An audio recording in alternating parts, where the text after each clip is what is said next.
చిరక్కొట్టిన దానేమో పండులాగా ఏ క్షణానికి ఆ క్షణం జీవితం తరిగిపోతుంటే చూసుకోకుండా మాట్లాడతావేమిటయ్యా అర్థం లేకుండా. అందుకని ఎప్పుడు బాగా మృత్యు ఎలా వస్తుందో తెలుసా? అన్నీ అయిపోయాయి, అన్ని బాధ్యతలు అయిపోయాయి, సుఖంగా ఉన్నామప్పుడు వస్తుందిట. అది కూడా విచిత్రం. విద్రావితే శత్రుజనే సమస్తే, విద్రావితే శత్రుజనే సమస్తే, సమాగతాయాం అభితస్య లక్ష్మ్యాం, సమాగతాయాం అభితస్య లక్ష్మ్యాం, సమాగతాయాం అభితస్య లక్ష్యాం, సేవ్యంతయేతాని సుఖాని యావత్, సేవ్యంతయేతాని సుఖాని యావత్, తావత్ తావత్ సమాయాతి కుతోపి మృత్యోహో. అన్ని బాధ్యతలు అయిపోయాయి అనుకుంటున్నట్టు ఒకడు, అప్పుడు వస్తుంది మృత్యువు సుఖపడనీయకుండా. మనిషి ఎలాంటి ఆలోచనతో ఉంటాడు? విద్రావితే శత్రుజనే సమస్తే, నా శత్రువులందరూ ఓడిపోయారు. ఒక రాజకీయ నాయకుడికి వర్తిస్తుంది ఈ మాట. ఒక ఎమ్మెల్యే గారు ఉంటాడు, ఎప్పుడు నియోజకవర్గంలో ఆయనే గెలుస్తూ ఉంటాడు. 5 సార్లు 6 సార్లు 7 సార్లు ఆయనే ఎమ్మెల్యే అనుకుంటాడు ఆయన. అంతా ఇంకా ఆయనకి నియోజకవర్గంలో ఎదురు లేదు అని నిర్ధారణ అవుతుంది ఖచ్చితంగా. విద్రావితే శత్రుజనే సమస్తే అంటే శత్రుపీడ విరగడైంది, మనకి శత్రువులు ఎవరూ లేరు, సుఖంగా ఉన్నాం. ఇంకో మాట వస్తుంది, విద్రావితే శత్రుజనే సమస్తే, మన శత్రువులందరూ పారిపోయారు, అంటే యుద్ధంలో ఓడిపోయారు, ఎన్నికల్లో ఓడిపోయారు, ఆర్థికంగా ఓడిపోయారు, అన్ని విధాలా మనం శత్రువులు జయించాం. సంతోషంగా ఉండొచ్చు కదా, ఉంటాడు, పర్వాలేదు. సమాగతాయాం అభితశ్చ లక్ష్మ్యాం, అప్పుడు లక్ష్మీదేవి అంటే సంపద వచ్చిందిట. సమాగతాయాం అభితశ్చ లక్ష్మ్యాం, మనకి రావలసిన సంపదలన్నీ వచ్చాయి. శత్రువులను జయిస్తే మన సంపదలు వస్తాయంటారు కదా, సంపదలు కూడా వచ్చాయి. రిటైర్మెంట్ బెనిఫిట్స్ అన్నీ వచ్చాయి. ఉద్యోగం చేశాం, ప్రమోషన్లో అన్నింటిలో ఉద్యోగాల్లో గొడవలు అయ్యాయి, అన్నీ తట్టుకున్నాం, రిటైర్ అయ్యాం. రిటైర్మెంట్ బెనిఫిట్ కూడా కొన్ని లక్షలు, 50 లక్షలు 60 లక్షలు వచ్చేసింది. అంతా సుఖంగా ఉంది, బాగానే ఉంది. అంతే అప్పుడు అనుకున్నట్ట మనిషి ఏమని, సేవ్యంతయేతాని సుఖాని యావత్, ఇక సుఖపడ్డమే పని, ఇంకేమీ లేదు అని భార్యను కూర్చోబెట్టి, ఏమయ్యా కష్టపడినంతకాలం కష్టపడ్డామయ్యా, ఇక సుఖంగా 60 ఏళ్ళు దాటే రిటైర్ అయ్యాం కాబట్టి, మనకి శత్రుపీడ వదిలిపోయింది కాబట్టి, మనకి డబ్బులు బాగా ఉన్నాయి కాబట్టి, ఇక మొత్తం తీర్థయాత్రలన్నీ చేద్దామయ్యా. 12 జ్యోతిర్లింగాలని ఎప్పటి నుంచో అడుగుతున్నావు, నీకు చూపించలేకపోయాను. అలా 18 శక్తిపీఠాలు కూడా ఉన్నావు, చూపించలేకపోయాను. చారుధాం అన్నావు, పులుసుధాం అన్నావు, చూపించలేకపోయాను ఇవన్నీ అని భార్యకి ప్రమాణం చేసేట. ఇక నుంచి సదరన్ ట్రావెల్స్ వాళ్ళని పట్టుకుని యాత్రలే యాత్రలు యాత్రలే యాత్రలు అన్నమాట. ఆ రాత్రి వైకుంఠ యాత్రకి వెళ్ళిపోయాట. అది యోగ వాసిష్టం. మన కళలు అలా ఉంటాయి. అప్పుడు ఇల్లాలు ఏమనుకుంటుంది, యాత్రడి ఈయన లేకుండా పోయాడు ఇక్కడ, నీ చేతి మాత్ర వైకుంఠ యాత్ర అని. ఇవన్నీ చెప్పాడు ఆయన. రిటైర్ అయిన వెంటనే బెనిఫిట్స్ వస్తాయి కదా, నెలల్లో వచ్చేస్తాయి కదా. రాగానే భార్యను కూర్చోబెట్టి, పూర్ణ ఏమో అనుకోకు, నీకు ఇన్నాళ్ళ బట్టి యాత్రలో అంటే గుండెలో నుండును దేవుడు అని గరికిపాటి వారు మాటలన్నీ చెప్పి నేను పాడు చేశాను. నేను మా ఆవిడకి ఇదే చెబుతూ ఉంటాను. ఆవిడ ఎప్పుడు యాత్ర అంటే దేవుడు గుండెల్లో ఉంటే మీకు ఉంటాడు, నాకు ఉండడు అంటుంది ఆవిడ. ఆవిడ నాకంటే తెలివైంది. నేను గుండెల్లో ఉంటాడు, మీకు ఉంటాడు, నాకు ఉండడు, కుదరదంటే. మరి జ్ఞానావస్థలో తేడాలు ఉంటాయి కదా, అందుకని ఇలా తప్పించుకుందుకు ఈ మాటలు చెప్తాడు బాబు. అన్నీ అయిపోయి ఇంకా మనం సుఖపడ్డమే. రేపటి నుంచి సదరన్ ట్రావెల్స్లో టికెట్లు బుక్ చేద్దాం ఇద్దరికి కూడాను. మొత్తం 12 జ్యోతిర్లింగాలు చుట్టేద్దాం. 15 రోజులు, ఇంటికి వచ్చి 4 రోజులు రెస్ట్ తీసుకుందాం. మీ పుట్టింటికి కూడా వెళ్ళొద్దాం. ఆవిడ పాపం మురిసిపోయింది, మా పుట్టింటికి కూడానా, నిజమే అనుకుంటాం, వెళ్ళొద్దాం. మీ అమ్మాయి తమ్ముడు మరదలో ఉన్నారు కదా, సరదాగా వాళ్ళకి ఈ విశేషాలని చెప్పి కాశీ ప్రసాదం కూడా ఇద్దాం. తర్వాత మళ్ళీ 18 శక్తి పీఠాలు చూసేద్దాం. అన్నీ అయిపోతే వస్తూ తిరుపతి కనకదుర్గ అన్నీ చూసుకుని గొడవలు వచ్చేద్దాం అని మొత్తం ప్లాన్ వేసుకున్నాడు. ఆ రాత్రి పడుకున్నాడు, పొద్దున్న లేవలేదు, నమశివాయ. ఇది జీవితం. ఇంత మొత్తుకున్న వశిష్ఠుడు ఎందుకు చెబుతున్నా అంటే, ఎందుకు నువ్వు ప్లాన్ వేసిన ప్రకారం నడుస్తుందా ఇది? నువ్వు ఆ తీర్థయాత్రలు చేయాలనుకుంటే యవ్వనంలో ఉండగా చేయాలండి. 60 ఏళ్ళ దాటిన తర్వాత చేస్తారేంటి? ప్రశ్నోత్తర రత్నమాలికలో శంకరాచార్య స్వామి చెబుతారు, మనిషికి జీవితంలో గొప్ప దుఃఖం ఏమిటంటే, యో వార్ధకే యాత్ర, ముసలితనంలో యాత్రలు చేయడమే గొప్ప దుఃఖం అంటాడు. నువ్వు నడవలేవు, నీకు వీల్ చైర్ ఒకటి కావాలి. ఎక్కడ నీకు వీల్ చైర్ ఎందుకు? వీలున్న చైర్లో ఇంట్లో కూర్చోరాదా? నీకు మళ్ళీ వీల్ చైర్ ఒకటి. ఇక్కడ వీల్ చైర్ వేసుకుని ఎక్కడికి వెళతాడో, చారుధాం వెళతానంటాడు. అక్కడ రోడ్లు బాగాలే, విపరీతమైన మంచు, వీడిని ఎవడు తీసుకెడతాడు అక్కడికి? నాకు అదో పెద్ద కోరిక, ఇదే కోరిక. ఇక్కడ నీకు శివుడిని చూడాలనుంది, శివుడికి నిన్ను చూడాలని లేదు, ఆయనకి నేను చూడాలనుంది, శ్మశానంలో చూడాలనుంది, చారుధామలో కాదు. వచ్చే ఏడుపో, గొడవలేదు. మనం ఈ పిచ్చి కోరికలు పెట్టుకుని దీన్ని వాయిదాలు వేసి వేసి, అందుకే మొహమాటం లేకుండా చెప్తున్నా, యాత్రలు చేయాల్సింది 20 నుంచి 50, ఎక్కువలో ఎక్కువ 60 అయిపోవాలి. కొత్త దంపతులు యాత్ర చేయాలి, ముసలాళ్ళు కాదు. తీర్థయాత్ర చేయాలి. ఆ తీర్థంలో నీరు కనుక పురుషుడు సేవిస్తే ఉత్తమమైన జన్మ పొందాలనుకునే స్త్రీ పురుషులు జీవులు ఆ పురుషుడి దోషుట్లో ఉండే నీటిలో, గంగోదకంలో, యమునోదకంలో చేరి ఈ పురుషుడి ద్వారా స్త్రీ గర్భంలో ప్రవేశిస్తారు. పుణ్యక్షేత్రాలు, పుణ్యతీర్థాలు తిరగడం వల్ల ఉత్తమ సంతానం కలుగుతారు. సందేహం ఎలా? కొత్త దంపతులు చెయ్యాలి, కొత్త దంపతులు చెయ్యాలి. అన్నీ ఉడికిపోయిన వాళ్ళు కాదు చేసేది యాత్రలు ఎక్కడ. ఎందుకంటే జీవుడు శరీరం పొందడానికి ఎప్పుడు ఒకటే మార్గం, బట్టలు నీళ్లు. అందుకే మైల వాటికి మైల పడితే బట్టలు మైల, నీళ్లు మైల. ఈ మైకుకు మైల ఉండదు, ఈ సింహాసనానికి మైల ఉండదు, ఈ ప్లాస్టిక్ చేసే ఈ స్టీల్ డబ్బాకి మైల ఉండదు. జీవుడు ఎప్పుడు నీళ్ల ద్వారా, బట్టల ద్వారా ప్రయాణిస్తాడు. అందుకే ఎముకల్ని మనం నీళ్లలోనే వదిలేస్తాం. ఆయన తాగిన నీళ్లు ఆ నదిలో వదిలేస్తాం. ఇంత సైన్స్. మన పితృకర్మలు, మన అపరకర్మలు అన్నీ కూడా సైన్స్. అవి పరమశాస్త్రీయ విజ్ఞానం. అది కేవలం మతాచారం కాదు. అది అర్థాలు చెప్పకపోవచ్చు, అర్థం లేదు అనుకోవద్దమ్మా, పొరపాటు. అది గొప్ప ఆచారం, అదివన్నీ పాటించాలి. ఎవరు చేయాలి యాత్రలు అంటే 20 నుంచి 50లోగా అయిపోవాలి, ఎక్కువలో ఎక్కువ 60. ఇంక దాటద్దు. 60 దాటి ఇంక వద్దు, ఇంట్లో కూర్చో, ఇంత ఫిల్టర్ కాఫీ తాగి కూర్చొని ఇద్దరు కబుర్లు చెప్పుకోండి అంతే. అది కూడా అరగంట దాటితే మళ్ళీ శోభనన్నట్టు విషయాలన్నీ వస్తా, లేనిపోని గొడవ. మళ్ళీ సాయంత్రం సిట్టింగ్ అరగంట అంతే, వేసేయి. పుస్తకం చదువుకో, భగవద్గీత చదువుకో, యోగవాసిష్టం చదువుకో, అయిపోయింది అంతే. రిటైర్మెంట్ లైఫ్ గడిపే విధానం అది. దగ్గరలో గుళ్ళో కంటే పొద్దున్నేళ్ళు, సాయంత్రం వెళ్ళు, ప్రదక్షిణం చేసి ఓపిక మేరకు అక్కడ కూర్చొని ధ్యానం చేసుకో, ఇంటికి వచ్చే అంతే. 60 ఏళ్ళ తర్వాత జీవితం అలా ఉండాలి. మళ్ళీ నా జీవిత అనుభవాలను పుస్తకం అక్కర్లేదు, నీ బోడి అనుభవాలు మళ్ళీ మాకోటి ఇక్కడ. ఇది ఒకటి మొదలెట్టారు ఈ మధ్యన, ఆత్మకథ. ప్రతివాడు మహాత్మా గాంధీయే ఆత్మకథ రాస్తాడు ఇక్కడ. ఏమి లేదు ఇందులో. వాడు చేసిన చెడ్డ పని ఒకటి రాయడు, మంచి పనులే రాస్తాడు మొత్తం ఇక్కడ. వాడు తీసుకున్న లంచాలు, వాడు కూల్చిన కాపురాలు ఏమీ రాయడు ఇక్కడ. ఎందుకు వచ్చిన కథలు ఇవన్నీ? మొత్తం మానై నేనెవరు 60 ఏళ్లకు కూడా నేనెవరు అనే జ్ఞానం కోసం తాపత్రయపడకపోతే ఇదే జరుగుతుందండి. సరిగ్గా యాత్రాత్రో దేవుడు తీసుకుపోతాడు. ఎందుకంటే యమధర్మరాజుకు మన మీద దయ్యేమీ లేదు, వాడు మృత్యువు ఎప్పుడైనా సరే పట్టుకుపోతాడు, అంతే లెక్క. మరి జన్మాంతరమైన కర్మ అంటున్నారే, అదేదో ఆయుర్దాయం రాసిపెట్టి ఉంది అంటున్నారే, దాన్ని జయించడం ఎలాగా? అందుకే ఎంతో వైభవంతో ఉండేవాడు పడిపోవడం మనం చూస్తూనే ఉన్నాం. పుమానద్య తేజస్వి మండలాన్యధితిష్టతి, పుమానద్య తేజస్వి మండలాన్యధితిష్టతి, సభస్మకూటతాం రాజన్ దివసే పరిదృశ్యతే, సభస్మకూటతాం రాజన్ పుమానద్య తేజస్వి మండలాన్యధితిష్టతి, సభస్మకూటతాం రాజన్ దివసైరధితిష్టతి.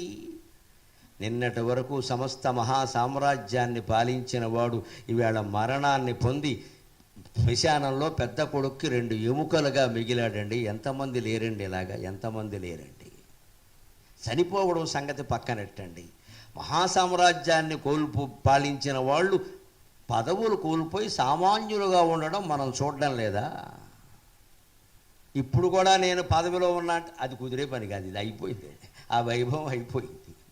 ఇప్పుడు ఎలా ఉన్నామో అలాగే ఉండాలి. ఉన్నవాళ్ళైనా కాపాడుకుంటే వాళ్ళైనా ఉంటారు, లేకపోతే వాళ్ళు పోతారు, ఉండరు ఇక్కడ. పాఠం నేర్చుకోవాలి, పదవి నుంచైనా నేర్చుకోవాలి, ప్రాణం నుంచైనా నేర్చుకోవాలి. ప్రాణమే ఉండదు, పదవి ఉంటుందా? పుమానద్య తేజస్వి మండలాన్యధితిష్టతి.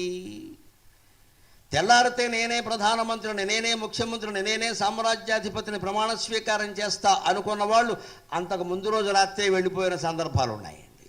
అనామకులు ఎవరో ముఖ్యమంత్రులైన సందర్భాలు చాలా ఉన్నాయండి. ఎవడు శాశ్వతం ఇక్కడ? నిన్నటి వరకు మహాసామ్రాజ్యాన్ని పరిపాలించిన మహారాజయ్య సభస్మకూటతాం రాజన్ ఇవాళ శ్మశానంలో చేరి బూడిదైపోయాడు. దివసై అధితిష్టతి. కాలం గడుస్తుంటే ఏమవుతుంది? ఎవరైనా ప్రసిద్ధులైన వాళ్ళు చనిపోతే ఓ 10 మంది శ్రద్ధాంజలి ఘటిస్తారు, ఓ రెండు సంతాప సభలు పెడతారు. మామూలు వాడు చనిపోతే అది కూడా లేదు, డప్పు మోగిస్తారు, తీసి బారేస్తారు. ఎవరి జీవితమైనా ఇంతే, ఇంతకంటే గొప్పగా పొందేదంటూ ఏం లేదండి. ఆయుర్దాయం నిర్ణయింపబడి ఉంది, అన్నీ నిర్ణయింపబడి ఉన్నాయంటారు కదా. కానీ ఇప్పుడు ఒక ఆశావహమైన మాట చెబుతున్నాడు యోగ వాసిష్ఠ కవి. యోగ వాసిష్ఠంలో నాకు బాగా నచ్చేటువంటి శ్లోకాల్లో ఇది ఒకటి. ఏం జరిగినా సరే మనం జన్మాంతర కర్మ కర్మ అని తోసేస్తాం. పూర్వజన్మ కర్మ, ప్రస్తుతం నువ్వు దాన్ని ఎదిరించి చేసే కర్మ, రెండు పోటీ పడతాయి అని చెబుతున్నాడు ఇక్కడ. ద్వౌ హుడా వివయుధ్యేతే పురుషార్థం సమాసమౌ, ద్వౌ హుడా వివయుధ్యేతే పురుషార్థం సమాసమౌ, ప్రాక్తనశ్చైహికశ్చైవ శామ్యత్యత్ర అల్పవీర్యవాన్. హుడౌ సంస్కృతంలో హుడౌ, హుడహ అంటే గొర్రె పొట్టేలు, హుడౌ అంటే రెండు పొట్టేళ్ళు. పొట్టేళ్ళు పందాలు జరుగుతూ ఉంటాయి చూడండి, కోడి పందాలు కాదు. కోడి పందాల్లో ఓ కోడి పారిపోతుంది, మధ్యలో చంపేసి చచ్చిపోతుంది, లేకపోతే పారిపోతుంది. పొట్టేలు పారిపోదండి. పొట్టేలు పందాల్లో పొట్టేలు ఎట్టి పరిస్థితుల్లో పారిపోదండి. దాంతాలో దీంతాలో పగలాల్సిందే, అంత పంతం ఉంటుంది దానికి. ఢీ కొట్టినప్పుడు కూడా చచ్చిపోతాం నిజంగా, శబ్దం తట్టుకోలేము అసలు. మధ్యలో మన చెయ్యి ఉందంటే పచ్చడే. పొట్టేలు పందాలు అలా ఉంటాయి. దాంతో పోల్చాడు యోగ వాసిష్ఠ కవి. ద్వౌ హుడా వివయుధ్యేతే, రెండు పొట్టేళ్లలాగా ఢీ ఢీ ఢీ అని కొట్టుకుంటా. ఏమిటిట? ప్రాక్తనశ్చ ఐహికశ్చైవ, నీ జన్మాంతర కర్మ, ఇప్పుడు నువ్వు దాన్ని తప్పించుకుందుకో ఎదిరించడానికో చేసే ప్రయత్నం, రెండు ఢీకొంటాయి. చెయ్యి. పురుషార్థౌ సమ అసమౌ, అనేక పురుషార్థం, ఏదో ప్రయోజనం కోసం పనిచేస్తావు కదా, అది సమం కావచ్చు అసమం కావచ్చు, వాటి బలాల్లో కూడా తేడాలు ఉండొచ్చు. కానీ పూర్వజన్మ కర్మ, ఇప్పుడు నువ్వు చేస్తున్న కర్మ కొట్టుకుంటాయి, దెబ్బలాడుకుంటాయి, పోటీ పడతాయి. ఇక్కడ ఒక్క విషయం మనం గమనించాలి. మన జాతి అంతా వ్యాపించిన అజ్ఞానం ఏమిటి అంటే, కర్మ అనగానే పూర్వజన్మ కర్మే. వాడి కర్మ ఇలా అయింది, వాడి కర్మ ఇలా రాసి పట్టుంది, వాడి కర్మ కొద్దీ జరిగింది. పొరపాటమ్మా. విజయవాడలో ట్రాఫిక్ సిగ్నల్ పాటించకుండా దూసుకెళ్ళిపోతే ప్రమాదం జరుగుతుంది. ఏ కర్మ కారణం అండి? వీడి పొగరు కారణమమ్మా. ఏ కర్మ కారణం కాదు, వీడి పొగరు కారణం. అక్కడ సిగ్నల్ స్పష్టంగా ఉంది, రెడ్ సిగ్నల్ ఉంది. అక్కడ నువ్వు ఎందుకు వెళుతున్నావు? ముందుకి ఉండడు, వెళ్ళిపోతాడు ముందుకి. ఇంకా ముందు పొరపాటున గర్ల్ ఫ్రెండ్ కనపడిందంటే మొత్తం గుర్రం లేపేస్తాడు, పైకి బండి లేపేస్తాడు. అమ్మాయిని సంతోషపెట్టాలి కదా, వీడు హీరో అని తెలియాలి కదా, మరి ప్రమాదం జరగదా? ఆ అమ్మాయి ఏమన్నా వీడు బండి పైకి లేపేమని కోరిందా? ఇదేమన్నా మత్స్యంత్రమా లేదా శివధనుర్భంగమా? అబ్బే, పౌరుషాలు. పిల్లలు ప్రమాదాలు కొని తెచ్చుకుంటారండి. ఏ కర్మ కారణం కాదండి. ఇది అర్ధాంతరంగా అకారణంగా పచ్చికాయలు పగిలిపోతున్నాయంటే వాళ్ళ ఆవేశం కారణం, వాళ్ళ పొగరు కారణం. దీనికి తల్లిదండ్రులు మందు వేయాలి. కర్మ అని సరిపెట్టుకోకండి దయచేసి. ఇంకో మాట చెబుతున్నా, మహిళలు ఎక్కువగా ఉన్నారు, పెద్దవాళ్ళు ఎక్కువ కనపడుతున్నారు కాబట్టి, ఎవరింట్లోనైనా ఒక దౌర్భాగ్యం జరిగిందనుకోండి, వాళ్ళ అబ్బాయో అమ్మాయో ఏదో కారణాల వల్ల చనిపోయారు, వాళ్ళే చాలా బాధలో ఉన్నారు. మనం వెళ్ళి ఏమంటామో తెలుసా? తెలియక మాట్లాడే మాట, తెలిసి కాదు. ఏనాడో చేసుకున్న కర్మమ్మ, పచ్చికాయ పగిలిపోయింది. ఎవరి కర్మమ్మ? నువ్వెక్కడ చూసావు? నువ్వు వీడియో తీసావా? ఎవరి కర్మ? ఏం మాట్లాడుతున్నావు? కొడుకు చచ్చిపోయి, కూతురు చచ్చిపోయి, ఆవిడ ఏడుస్తుంటే ఆవిడ పాపం చేసిందని మాట్లాడుతున్నావా నువ్వు? ఇది పరామర్శ. ఇంకా ఏడిపిస్తావు మనిషిని? ఏ పాపం చేసిందో చెప్పు. ఏ పాపం చేయడం వల్ల కొడుకు పోయాడు అత్యంతరంగా, ఏ పాపం చేయడం వల్ల ఇది పోయాడండి, ఎవరు చెప్తారని దానికి లెక్క. తెలియకుండా మాట్లాడేవాళ్ళు ఎక్కువ ఈ దేశంలో, తెలిసి మాట్లాడేవాళ్ళకంటే. అప్పుడు ఉండాల్సిన పలకరింపు అది కాదండి. మీ వాడు పొగరెక్కెళ్ళాడు, సిగ్నల్ దాటి పోయాడు అనుకో, అందుకోసమైతే ఇంటికి వెళ్ళమని అవసరం, వాళ్ళు ఏడుస్తున్నారు అక్కడ. అప్పుడు అనవలసిన మాట ఏంటంటే, అలాంటివే రోడ్డు ప్రమాదాలు చాలా చోట్ల జరిగి ఉంటాయి, అవి చెప్పాలి.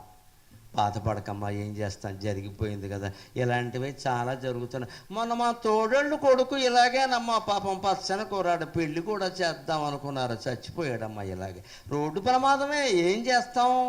ఇలాంటివి 2-3 ఉదాహరణలు చెబితే ఆ తల్లి కడుపు శాంతిస్తుందమ్మా. కొంత ఎప్పుడు దుఃఖాన్ని శాంతింపజేయాలంటే డైల్యూట్ చేయాలి.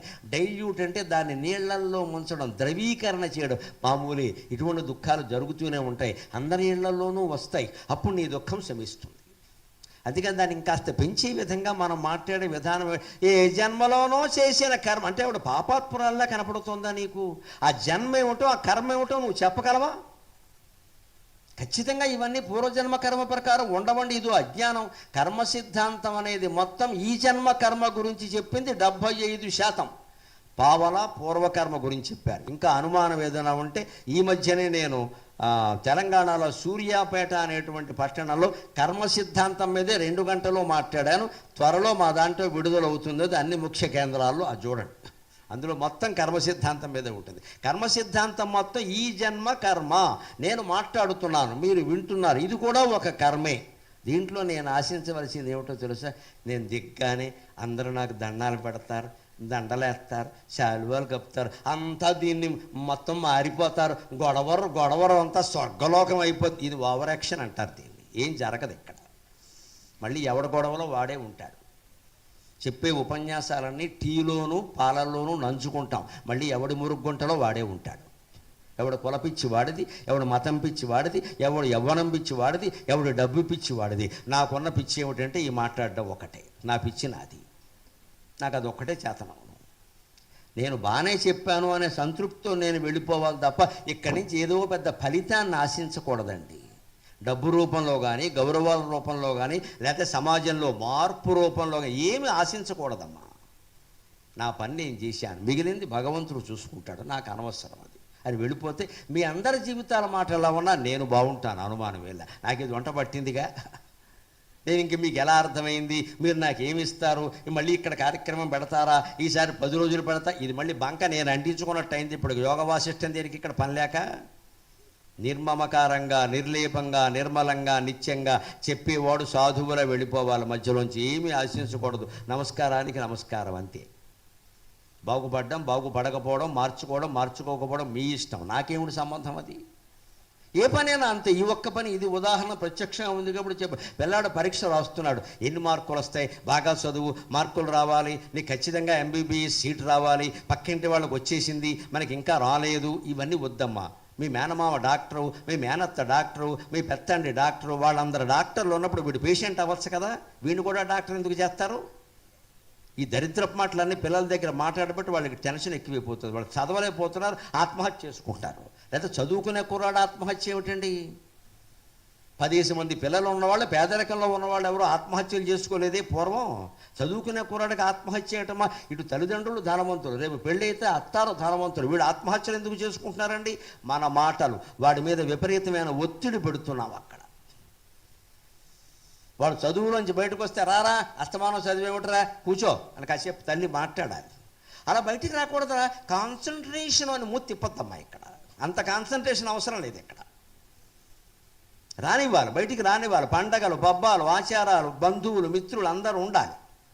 మన పిల్లల చదువు కోసం బంధువులు రావద్దని చెప్పొద్దు. బంధువులు వస్తున్నారు, వాళ్ళతో గడపడం, చదువు మానేయండి, అధవ చదువు అని చెప్పాలి. అప్పుడు పిల్లలు బాగుంటారమ్మా ఖచ్చితంగా.